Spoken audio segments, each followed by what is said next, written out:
জানা যে আমরা আজকে প্রায় 1 মাস 2 দিন অতিবাহিত 3 দিন অতিবাহিত হয়ে গেল, কিন্তু আজকের দিনেও বিচারের জন্য প্রত্যেকে ভীষণ ধৈর্য। তারা বলছে যে কবে বিচার পাবো। দ্বিতীয়ত যে আজকে দেখুন, আমাদের আবেগ বলছে তো রোজ বিচার চাই, প্রত্যেকটা মানুষের আবেগ বলছে, কেউ ঝান্ডা নিয়ে কেউ ঝান্ডা ছাড়া, প্রত্যেকটা মানুষ বলছেন, নিরপেক্ষ মানুষ বলছেন, মায়েরা বোনেরা তারা রাত জাগছেন। কি জন্য বলছেন? তারা তাদের আবেগ বলছে। আমরা এটাও জানি যে প্রথম 4 দিনে প্রত্যেকটা মানুষ বলছেন, জুনিয়র ডাক্তারেরা বলছেন, সিনিয়র ডাক্তারেরা বলছেন যে প্রমাণ লোপাট করা হয়েছে, একের পর এক মিথ্যে বয়ান দেওয়া হয়েছে।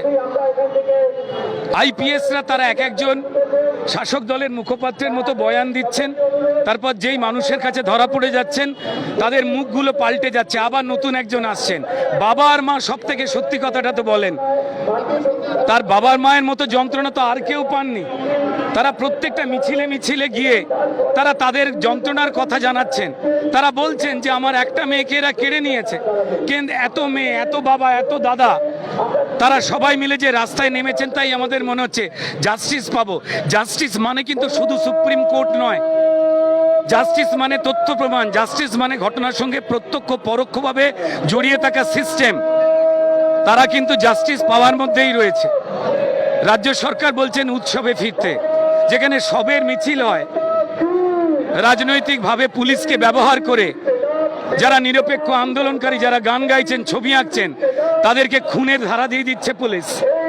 তারা সবের বানানটা তালবস্যা করে দিয়েছেন, সব। তাই এর পক্ষে এর বিরুদ্ধে প্রত্যেকটা মানুষ, আর যারা প্রতিবাদী বা যে মানুষ নিরপেক্ষভাবে রাস্তায় নামছেন তাদের গালমন্দ করছেন, তারা বেসিক্যালি যারা হত্যাকারী তাদের লুকোবার চেষ্টায় রয়েছেন।